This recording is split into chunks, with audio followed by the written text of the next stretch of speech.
ボートからのサビキ釣り。船の上でラーメン作ってから釣れてた。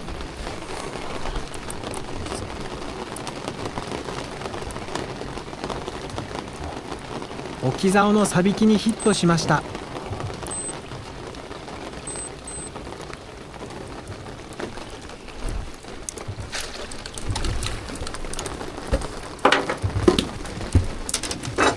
味が釣れました。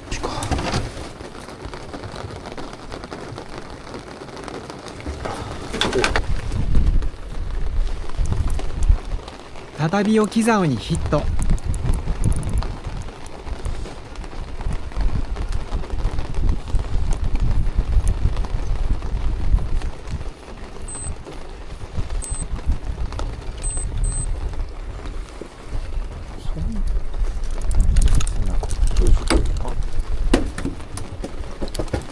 味ゲットです。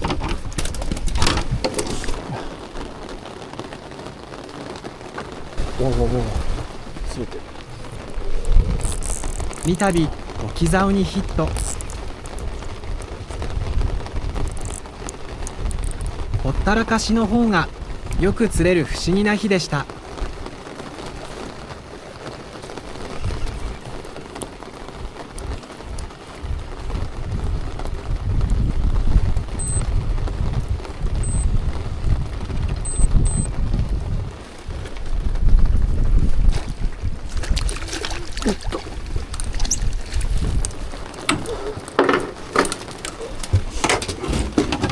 味が釣れました。